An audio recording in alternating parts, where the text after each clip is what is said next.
In the winter of 1889, Thomas Mackenzie discovered something that would haunt him until his dying breath. The ledgers at Ashwood lumber mill showed impossible numbers. Thousands of board feet of premium Oregon pine cut and processed, yet no record of where it went. When Mackenzie tried to investigate further, he found fresh graves behind the mill that weren't there the week before.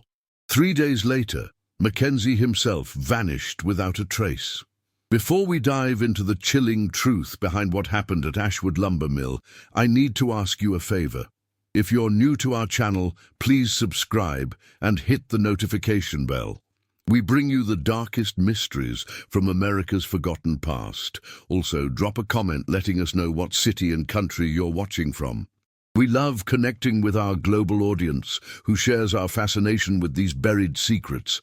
And if this story gives you chills, smash that like button to help us reach more people who crave these dark historical tales. Now, let's uncover what really happened in those remote Oregon woods, where the smell of sawdust couldn't mask the stench of corruption and death. According to fragmentary records and whispered accounts that have survived over a century, the horror at Ashwood began with a simple accounting error that revealed a conspiracy far more sinister than anyone could have imagined. The small logging community of Millbrook, Oregon, nestled in the dense forests 40 miles south of Portland, had always depended on the timber industry for survival. In 1889, the town housed barely 300 souls, most of whom worked directly or indirectly for the handful of lumber operations that had sprung up along the Santiam River. The Oregon Central Military Road had brought easier access to markets, and the timber boom was transforming the Pacific Northwest into America's lumber capital. Marcus Ashwood had arrived in Millbrook in 1885 with enough capital to purchase a failing mill and the surrounding forest rights. A tall, well-dressed man in his early 40s with piercing grey eyes and a carefully maintained beard, Ashwood carried himself with the confidence of someone accustomed to getting what he wanted. He spoke little about his past, mentioning only business interests in San Francisco that had afforded him the opportunity to invest in Oregon timber. The locals didn't pry. Money talked, and Ashwood's money spoke loudly enough to employ nearly 60 men in a town that desperately needed work. The Ashwood lumber mill sat on a bend of the Santiam River, strategically positioned where the water ran deep enough for log transport and fast enough to power the massive water wheel that drove the cutting equipment. The mill itself was an impressive structure, a long building of rough-hewn timber with a corrugated iron roof that echoed with the constant scream of saws and the rhythmic thump of the steam engine that supplemented water power during dry seasons.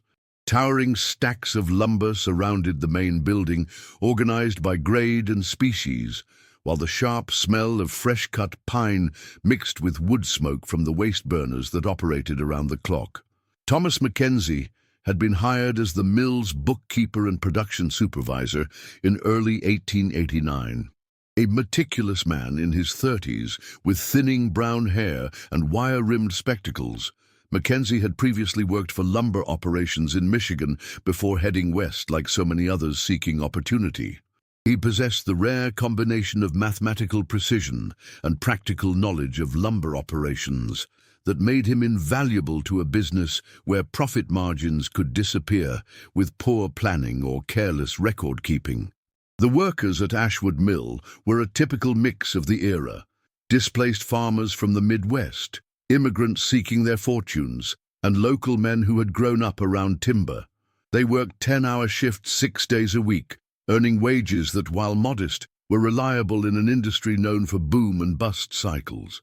Most lived in the company boarding house or rented cabins in town, spending their Saturday nights at Murphy's Saloon and their Sundays at the small Methodist church that served Millbrook's faithful. For nearly 4 years, the mill had operated with clockwork efficiency. Logs came down from the cutting areas, were processed into various grades of lumber, and shipped out on the railroad that connected Millbrook to Portland and points beyond. The operation generated steady profits and provided stable employment in a region where both were precious commodities. By all outward appearances, Marcus Ashwood had built exactly the kind of legitimate, prosperous business that represented the American dream in the late 19th century.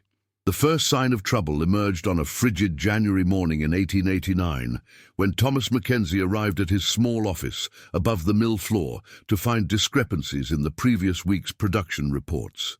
According to the cutting crew's daily logs, they had processed 8,400 board feet of premium old-growth pine, massive trees that commanded top prices in Portland's booming construction market.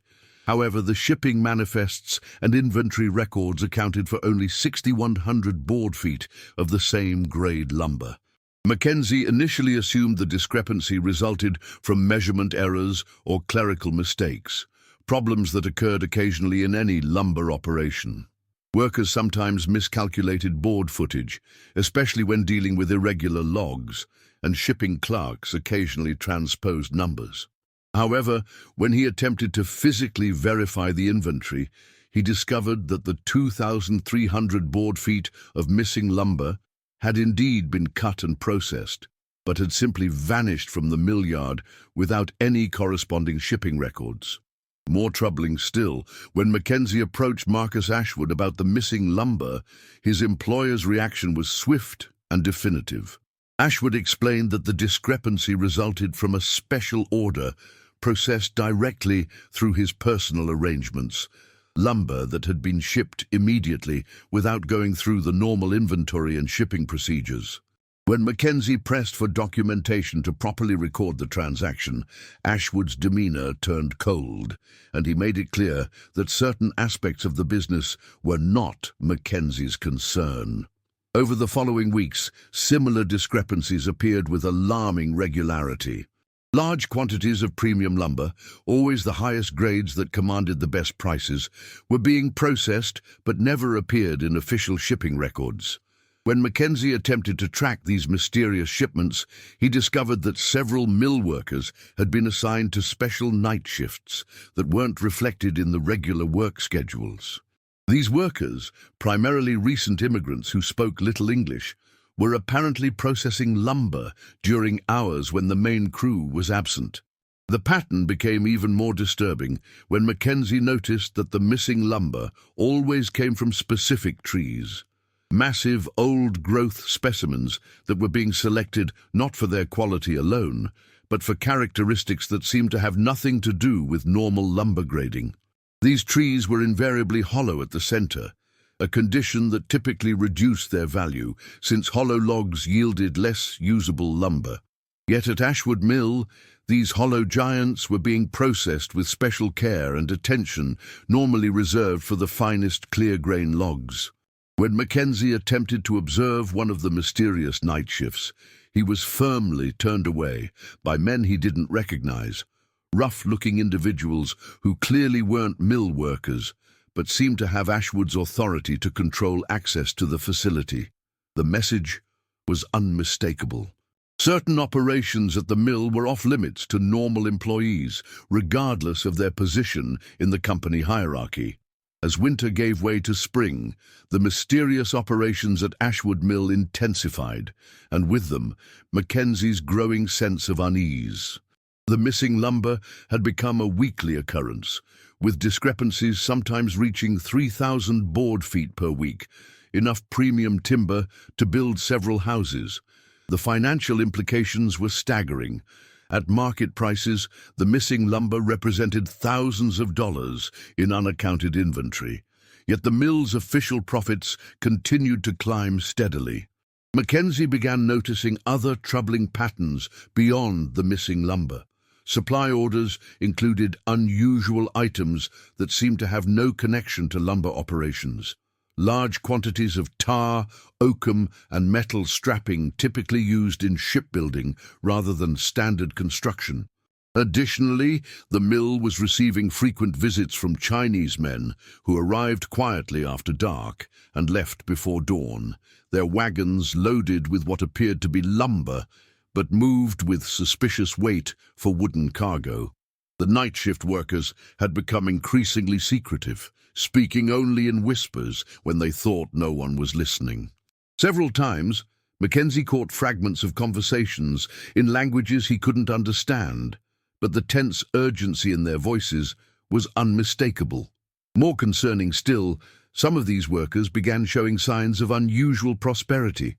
New clothes, better food, and a few even talking about sending money to relatives in distant places, despite earning standard mill wages. During this period, Mackenzie also discovered that Marcus Ashwood's background contained significant gaps that raised troubling questions. Discreet inquiries revealed that Ashwood's claimed business connections in San Francisco were difficult to verify, and several Portland lumber dealers admitted they had never heard of him before he appeared in Oregon. His substantial initial investment in the mill remained unexplained, particularly given the financial difficulties that had plagued most lumber operations during the economic uncertainties of the mid-1880s. More disturbing still, Mackenzie learned that two previous bookkeepers had left Ashwood's employment under mysterious circumstances. The first, a man named Henry Garrett, had reportedly quit suddenly in 1887 after claiming he needed to return east for family reasons. However, inquiries at the post office revealed that Garrett had never sent or received any mail suggesting family difficulties, and none of the workers remembered him mentioning any personal problems before his abrupt departure. The second bookkeeper, James Morrison, had lasted only 6 months in 1888 before vanishing entirely. Ashwood claimed Morrison had simply abandoned his position without notice, taking a month's advance wages and disappearing into the vast Oregon wilderness. However, Morrison had left behind all his personal possessions, including a valuable pocket watch inherited from his father and letters from a sweetheart in Illinois, items no man would abandon if he planned to start a new life elsewhere. By late spring 1889, Mackenzie's investigations had uncovered evidence that the Ashwood mill was operating as far more than a simple lumber business. His careful analysis of shipping patterns revealed that the mysterious nighttime operations followed a precise schedule that corresponded with the arrival of specific ships in Portland Harbor, vessels that flew under various foreign flags and carried cargo manifests that didn't match their apparent business in Oregon waters. The breakthrough came when Mackenzie managed to secretly observe one of the night operations from a concealed position in the forest surrounding the mill.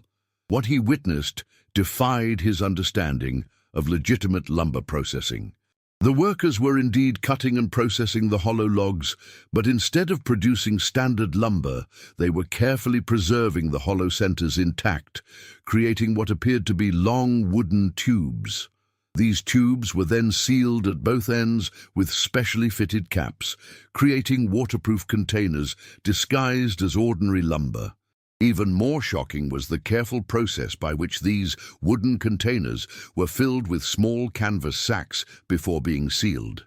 Mackenzie couldn't see the contents of the sacks clearly in the dim lantern light, but their size and the careful way they were handled suggested something far more valuable than typical trade goods. The filled containers were then loaded onto specially constructed wagons with hidden compartments and transported away from the mill under cover of darkness. Mackenzie's further investigation revealed that these operations involved a sophisticated network extending far beyond the mill itself. The Chinese men who visited regularly were apparently representatives of organizations based in San Francisco's Chinatown, bringing payment for goods and coordinating the complex logistics of moving the concealed cargo to its ultimate destinations. The hollowed logs were being shipped through a network of seemingly legitimate lumber dealers who unknowingly handled the contraband alongside regular timber shipments.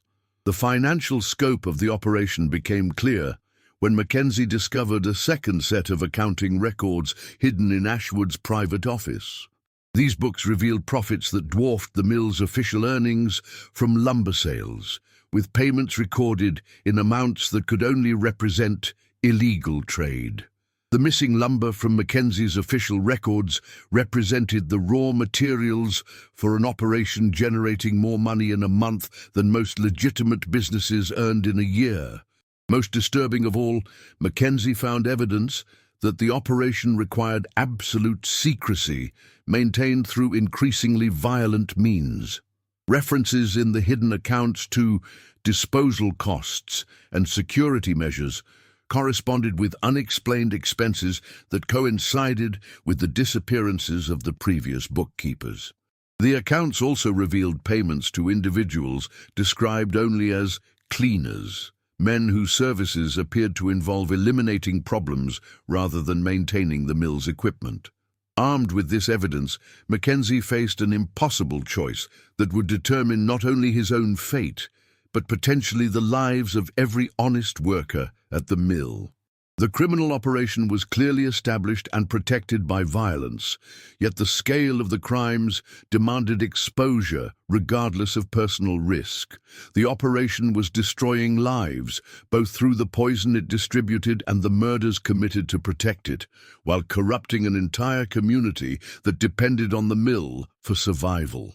Mackenzie's investigation had revealed that the Ashwood operation was part of a vast opium smuggling network connecting Chinese suppliers in California with distribution points throughout the Pacific Northwest. The hollowed logs provided perfect concealment for transporting processed opium from San Francisco to Portland, where it was distributed through a network of dealers, serving the growing addiction problems in mining camps, railroad construction sites, and urban areas throughout Oregon and Washington. The financial records showed that the operation moved hundreds of pounds of opium monthly, generating profits that exceeded the mill's legitimate lumber business by a factor of 10. This explained Marcus Ashwood's mysterious wealth and his ability to maintain the lumber operation even during periods when legitimate mills struggled. The lumber business served as both a perfect cover for the smuggling operation and a money laundering mechanism that converted illegal profits into apparently legitimate assets. However, Mackenzie's investigation had not gone unnoticed. Several times during his covert observations, he had noticed men watching his movements, rough individuals who seemed to have no connection to legitimate mill operations, but appeared whenever he ventured too close to sensitive areas. His boarding house room had been searched during his absence, with items moved just enough to suggest someone had been looking for something specific. Most ominously, Marcus Ashwood had begun asking pointed questions about Mackenzie's work habits and showing unusual interest in his record-keeping methods. The situation reached a crisis point when Mackenzie discovered fresh graves in the forest behind the mill, unmarked plots that had been carefully concealed but were clearly recent. The number of graves corresponded exactly with the number of workers who had disappeared or quit suddenly over the previous 3 years, including the 2 previous bookkeepers. The graves were positioned in an area where the sound of digging would be masked by the mill's operations, and where the soft forest soil would make excavation relatively easy. Mackenzie realized that he had uncovered evidence of multiple murders committed to protect the smuggling operation, and that his own life was now in immediate danger.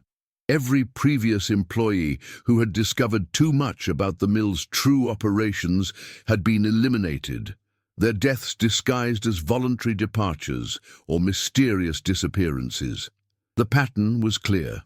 No one who learned the truth about Ashwood's operation was allowed to leave alive.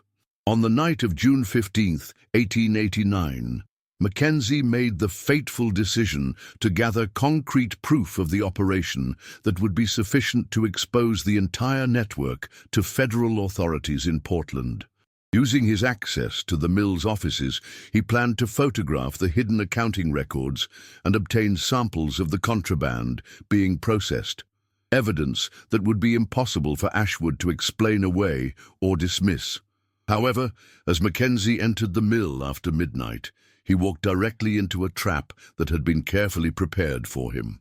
Marcus Ashwood was waiting in the darkened office, accompanied by three men whose faces Mackenzie recognized from his observations of the night operations.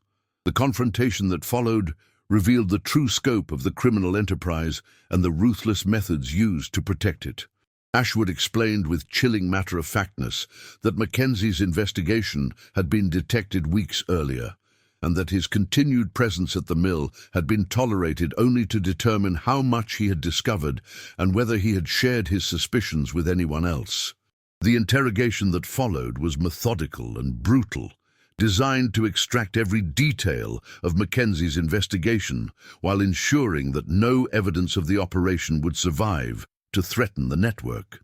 During the confrontation, Ashwood revealed the full scope of the smuggling operation and his own background as a former associate of Chinese criminal organizations in San Francisco. His move to Oregon had been motivated not by legitimate business opportunities, but by the need to establish a secure transportation route for opium that avoided the increasingly strict enforcement efforts in California. The lumber mill provided perfect cover because legitimate lumber shipments were rarely inspected, and the remote location made surveillance by law enforcement virtually impossible. The operation had been so successful that it had attracted the attention of larger criminal networks, and Ashwood was under pressure to expand the volume of contraband being moved through his facility. This expansion required absolute security, which meant eliminating anyone who posed even a potential threat to the operation. Mackenzie's accounting skills and attention to detail had made him useful initially, but his curiosity and moral standards had ultimately marked him for elimination. The most horrifying revelation came when Ashwood explained the fate of the previous workers who had been murdered to protect the operation. Their bodies had not simply been buried in the forest. They had been disposed of in the mill's waste burners, the same furnaces used to burn sawdust and wood scraps. The intense heat of these furnaces, designed to consume large volumes of organic waste, left no trace of human remains, providing the perfect method for eliminating evidence of murder. Mackenzie's desperate attempt to escape the mill that night failed, and he became the latest victim of the operation's systematic elimination of threats. However, his careful documentation had created a record that would eventually bring down the entire network, though not in the way he had hoped. Mackenzie had been methodical enough to create multiple copies of his evidence, which he had hidden in various locations around Millbrook as insurance against exactly the fate that befell him. 3 days after Mackenzie's disappearance, a package addressed to federal investigators in Portland was delivered by a mail carrier who had been given specific instructions to post it if Mackenzie failed to appear at a predetermined meeting. The package contained detailed copies of the hidden accounting records, photographs of the hollow log processing operation, and a complete map of the smuggling network extending from San Francisco to distribution points throughout the Pacific Northwest.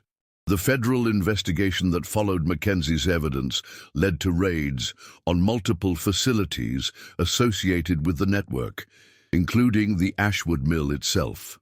However, by the time investigators arrived in Millbrook, they found only a burned-out shell where the mill had stood.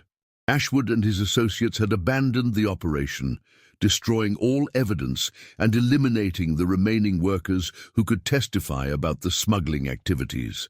The investigation did succeed in disrupting the broader network and led to arrests in San Francisco and Portland, but Marcus Ashwood himself vanished completely, apparently having prepared escape routes for exactly such a contingency. Some reports suggested he had fled to Mexico, while others indicated he might have returned to Asia, but his true fate remained unknown. The mill site was abandoned and eventually reclaimed by the forest, leaving only the hidden graves as evidence of the murders committed there. The broader impact of the Ashwood investigation extended far beyond the specific case, leading to increased federal oversight of lumber operations throughout the Pacific Northwest and new procedures for monitoring suspicious shipping activities. However, the investigation also revealed the extent to which legitimate businesses could be corrupted and used as fronts for criminal enterprises, particularly in remote areas where law enforcement presence was minimal. For the community of Millbrook, the revelation of the mill's true operations was devastating. Dozens of families lost their livelihoods when the mill was destroyed, and the stigma associated with the criminal activities made it difficult for other lumber companies to operate in the area. Many residents were forced to abandon the town and seek work elsewhere, while those who remained struggled to rebuild their community's reputation and economic foundation. The case of Ashwood Lumber Mill stands as a stark reminder of how criminal enterprises can hide behind legitimate business operations, exploiting both legal commerce and human desperation to achieve their goals. The hollow logs that seemed like worthless timber concealed deadly poison that destroyed countless lives, while the murders committed to protect the operation demonstrated the ultimate cost of unchecked criminal power. The courage of Thomas Mackenzie, who sacrificed his life to expose the truth, ensured that at least some measure of justice was achieved and that the broader criminal network was disrupted. His meticulous record-keeping and moral courage provided the evidence necessary to prevent countless additional deaths and break up an operation that had corrupted an entire community. Though he paid the ultimate price for his integrity, his actions saved lives and demonstrated that even the most carefully concealed crimes will eventually face the light of truth. This story reminds us that evil often hides behind facades of respectability and prosperity, and that the courage to investigate and expose wrongdoing, even at great personal risk, remains one of humanity's most important virtues. What do you think about this dark chapter in Oregon's history? Do you believe there might have been other similar operations that were never discovered? Share your thoughts in the comments below. And if you found this story as chilling as we did, please subscribe to our channel for more forgotten mysteries from America's hidden past. Remember to hit that notification bell so you never miss our latest investigations into the darkest corners of history.